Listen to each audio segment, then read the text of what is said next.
इथे दुसरं उदाहरण आहे। एका लसीकरण मोहिमेत अमरावती जिल्ह्यात 49,507 बालकांना, नागपूर जिल्ह्यात 13,958 बालकांना आणि धाराशिव जिल्ह्यात 5,913 बालकांना डोस देण्यात आला। तर एकूण किती बालकांचे लसीकरण झाले, हा असा आपला प्रश्न आहे। या ठिकाणी आपण जर पूर्ण प्रश्न वाचला तर शेवटी आपल्याला काय विचारलंय, एकूण किती बालकांचे लसीकरण झाले। म्हणजे इथं काय करावं लागणार आहे आपल्याला, बेरीज। कुणाकुणाची बेरीज करावी लागणार आहे, अमरावती जिल्ह्यातल्या बालकांची, नागपूर जिल्ह्यातल्या बालकांची आणि धाराशिव जिल्ह्यातल्या बालकांची। मग एकूण किती बालकांना लसीकरण झाले हे आपल्याला कळेल। इथं एकूण विचारलंय, एकूण म्हणजे आपल्याला करायची असते बेरीज ही क्रिया। मग आपण सुरुवातीला लिहूया, अमरावती जिल्ह्यामध्ये किती बालकांना लसीकरण झालं सांगा, 507। ठीक आहे। त्यानंतर नागपूर जिल्ह्यात 13,958 आणि त्यानंतर धाराशिव जिल्ह्यात 5,913। आता ही जी संख्या आहे 4 अंकी, आपल्या पहिल्या दोन संख्या ह्या 5 अंकी होत्या। मग आता 5,913 ही संख्या लिहिताना आपण जर इकडून लिहायला सुरुवात केली तर आपलं लिखाण चुकेल, उत्तर चुकेल। त्याच्यामुळे कुठून लिहायला सुरुवात करायची, एककच्या बाजूला।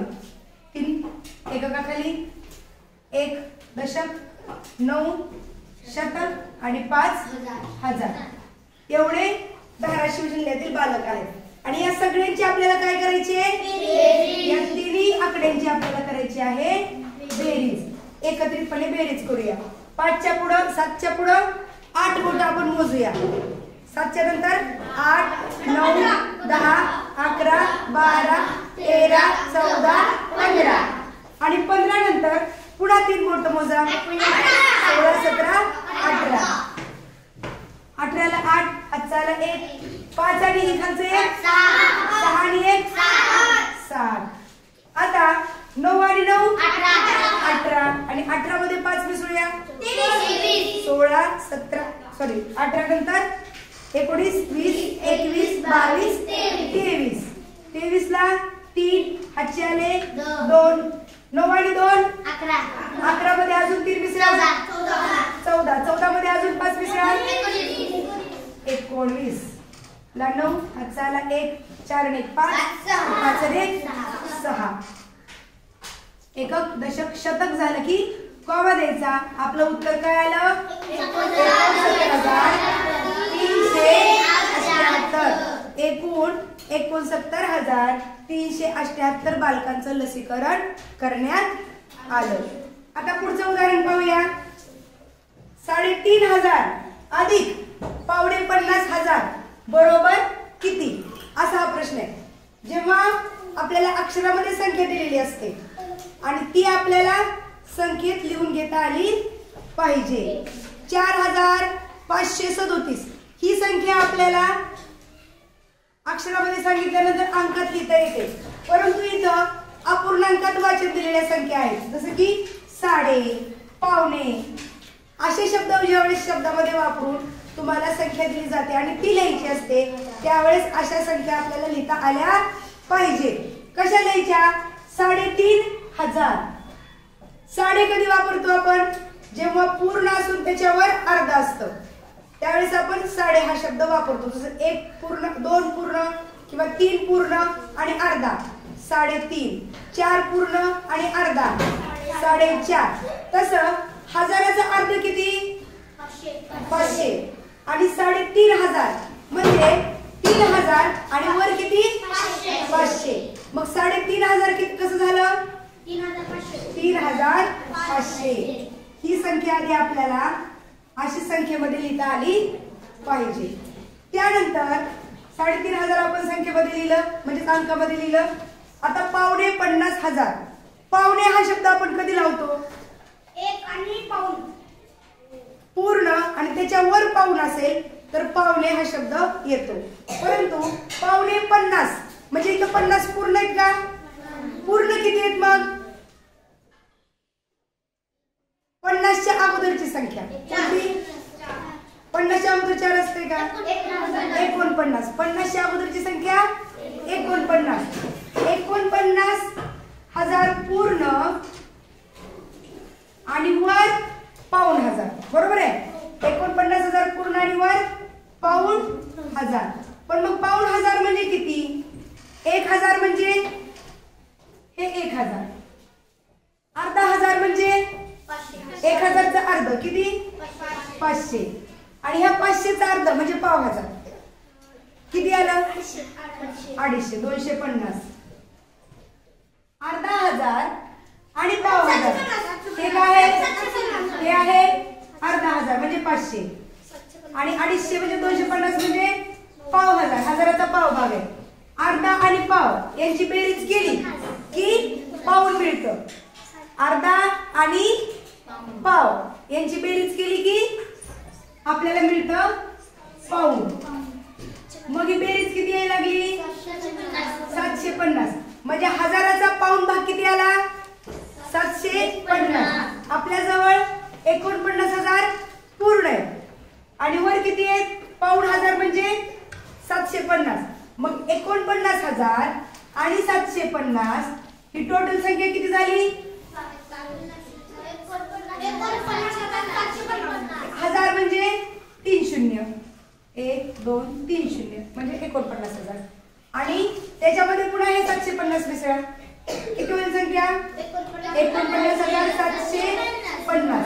हे झालं पावणे 50,000. जेव्हा तुम्हाला अशी अपूर्णांकात संख्या दिलेली असते तेव्हा त्या संख्येचं असं अंकामध्ये लेखन करता आलं पाहिजे. म्हणजे आपला घटक आहे बेरीज. बेरीज तेव्हा आम्हाला येते, हातच्याची येते, बिन हातच्याची येते. परंतु तुम्हाला संख्या वाचन येतं का नाही? अंकामधली संख्या अक्षरामध्ये लिहिता येते का? अक्षरामधली संख्या मग अंकामध्ये लिहिता येते का? पूर्ण, अर्धा, पाऊण, साडे, सव्वा, पावणे असं ज्यावेळेस लागलेलं असतं त्यावेळेस त्याच्या संख्या बनवता येतात का?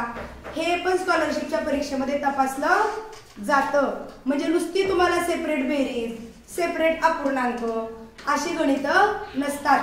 2-3 घटकांवर एकत्रित तुमचा सर्व घटकांचा अभ्यास किती आहे हे बघणारे प्रश्न परीक्षेमध्ये विचारले जातात. साध्या सोप्या संख्या देऊन त्यांच्यावर क्रिया हे आपल्या नेहमीच्या परीक्षेमध्ये असतं. परंतु स्कॉलरशिप म्हणजे हुशार विद्यार्थ्यांची परीक्षा. कारण स्कॉलर या शब्दाचाच अर्थ आहे हुशार. स्कॉलरशिपची परीक्षा म्हणजे थोडं आपल्याला डोकं चालवता आलं पाहिजे आणि मग त्यावेळेस अशा अनेक क्रिया, अनेक विचार दुसऱ्या धड्यात शिकलेलं ह्या धड्यामध्ये वापरता येणं अशी कौशल्य तुमच्याजवळ असतील तरच आपल्याला या परीक्षेतले प्रश्न व्यवस्थितपणे सोडवतात. आणि ह्याच्यासाठी सराव खूप महत्वाचा आहे. आता आपण ही जी संख्या बघितली अशा संख्या तुम्ही मनाने घ्यायच्या असतात. पावणे 12,000, पावणे 13,000, 14,500, 50,000 अशा संख्या तुम्ही मनाने घ्यायच्या आणि मनाने त्यांचं लेखन स्वतःला करता येते का ते पाहायचं. असं ज्यावेळेस तुम्ही सराव कराल त्यावेळेस तुम्हाला अशा अक्षरात दिलेल्या संख्या अंकामध्ये लिहिता येतील. ठीक आहे. आता आपण पाहूया. आपल्याला 3,500 मिळाले, पावणे 50,000 मिळाले. या दोघांची आपल्याला काय सांगितलेली आहे? बेरीज. आता आपण ही बेरीज करूया. 3,500च्या खाली ही संख्या आपण लिहूया. एककाखाली एकक, दशकाखाली दशक, शतकाखाली शतक, हजाराखाली हजार आणि 10,000चं स्थान इथं रिकामं आहे. त्याच्यामुळे रिकाम्याच्या खाली म्हणजेच रिकामं असते म्हणजे तिथे काही नसतं म्हणजे शून्य असतं. आपण अशी मांडणी करून घेतली. आता बेरीज करूया. 0 0 0 आणि 5 5, 5 आणि 7 12, हातचाला 1, 9 आणि 3 9 आणि 3 12 आणि हातचा 1 13, हातचाला 1, 4 आणि 1 5. काय आलं आपलं उत्तर? 3,500 अधिक पावणे 50,000 या संख्येचं उत्तर आलं 53,250. यालाच अक्षरामध्ये 53,000 असं सुद्धा लिहितात. का बरं सव्वा लिहिलं? कारण इथेच बघा, हजाराचा पावभाग किती असतो? 250. हजाराचा पावभाग 250 म्हणजे 53,000 आणि वर पाव हजार. पूर्ण आणि वर पाव असलं की आपण कोणता शब्द लावतो? सव्वा. पूर्ण आणि पाव असलं की सव्वा हा शब्द लागतो. म्हणून आपण 53,000 असं सुद्धा या संख्येचं वाचन करू शकतो. आणि नेहमीप्रमाणे 53,250 असं सुद्धा, म्हणजे एकाच संख्येचं वेगवेगळ्या पद्धतीनं वाचन करता येत असतं. कुठल्याही पद्धतीनं वाचन सांगितलं तरी ती संख्या आपल्याला तयार करता आली पाहिजे. बघा तिथे आपला प्रश्न वाचूया. सहलीला जाण्यासाठी 17,500 रुपये प्रवास खर्च व 9,500 रुपये इतर खर्च आला, तर एकूण खर्च किती आला? इथं आपल्याला कोणती क्रिया करावी लागेल? एकूण हा शब्द वापरलाय म्हणजे आपल्याला बेरजेची क्रिया करावी लागणार आहे. अशा वेळेस बेरजेची क्रिया करताना कुणाकुणाची बेरीज आपल्याला करायची आहे? कुणाकुणाची करायची आहे? 17,500. ही संख्या आपल्याला अंकात लिहिल्याशिवाय बेरीज करता येईल का? नाही. त्याचबरोबर 9,500 ही पण संख्या आपल्याला अंकात लिहावी लागेल आणि मग त्या दोन्ही संख्यांची बेरीज आपल्याला करावी लागेल. मग आता ही आपण अंकामध्ये कशी लिहायची स्वरा शिकूया. ठीक आहे. 17,500. पावणे हा शब्द आपण कधी वापरतो अपूर्णांकामध्ये? पूर्ण काही आणि वर पाऊण भाग असेल. काही भाग आहे. पाव ज्यावेळेस पूर्ण असेल त्याच्यावर जेव्हा पाव भाग असतो त्यावेळेस आपण सव्वा हा शब्द वापरतो. पाव ज्यावेळेस वर असेल त्यावेळेस आपण सव्वा वापरतो. पावणे शब्द केव्हा वापरतो? काही पूर्ण आणि वर पाऊण भाग आपल्याला दिलेला असतो. अशा वेळेस हे पूर्ण हे आपले छोटे झाले आणि पाऊण भाग मोठा झाला.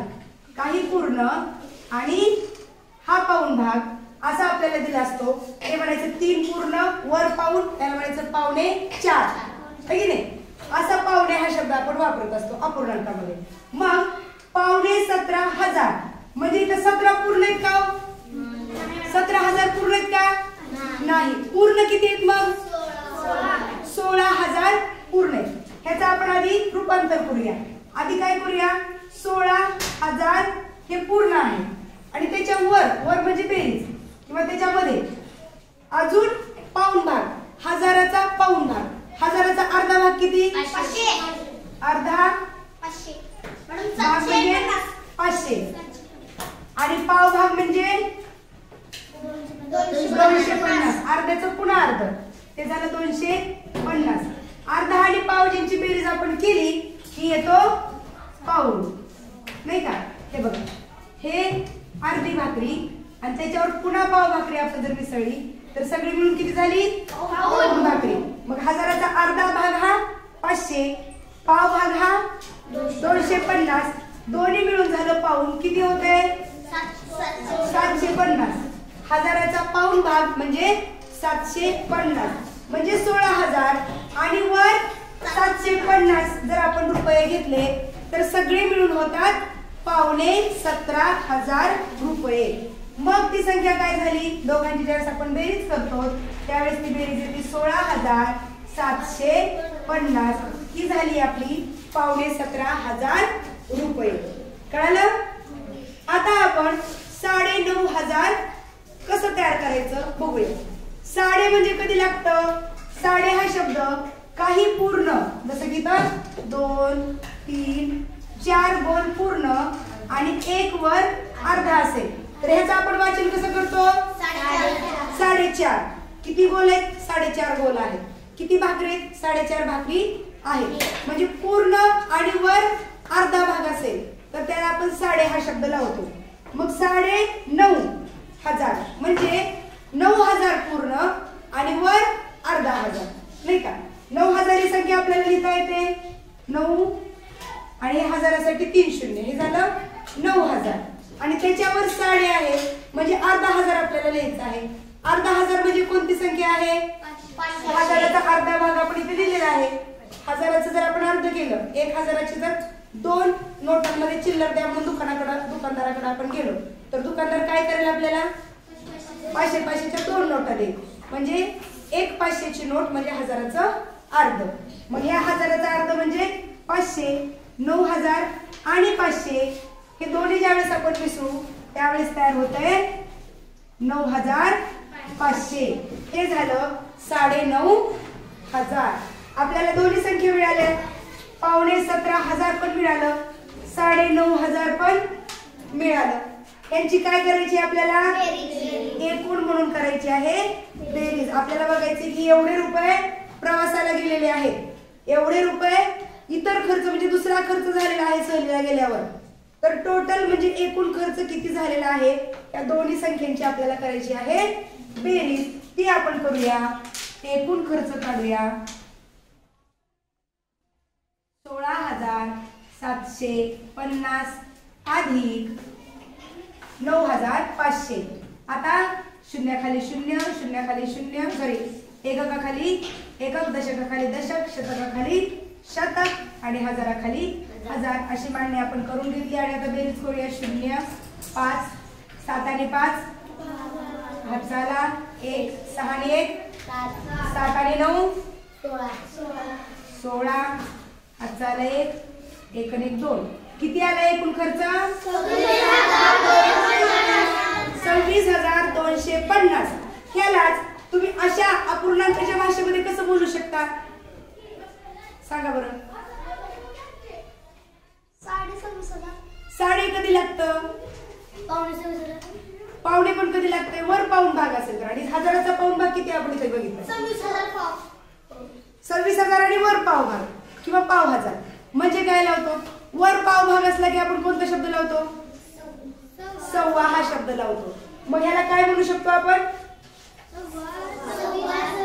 26,000. लक्षात ठेवायचं की हजाराच्या वर जर 250 असेल तर सव्वा शब्द लावायचा आहे. हजाराच्या वर जर 500 ही संख्या असेल तर साडे हा शब्द लावायचा आहे. आणि हजाराच्या पुढं जर 750 असेल तर पावणे हा शब्द वापरला जातो. आलं लक्षात? सव्वा कधी वापरतात, साडे कधी वापरतात आणि पावणे कधी वापरतात. आलं लक्षात? आणि इथं मग आपल्याला म्हणजेच तुम्हाला मी एक गणित दिलेलं आहे. हे गणित तुम्ही तुमच्या वहीमध्ये सोडवायचं आहे आणि त्याचं उत्तर सांगायचं आहे. गणित आहे 28,500 अधिक 425 अधिक पाऊणशे बरोबर किती? या तिन्ही संख्या बनवायच्या आहेत, त्यांची बेरीज करायची आहे आणि आलेलं उत्तर तुम्ही सांगायचं आहे. हा तुमच्यासाठी प्रश्न आहे.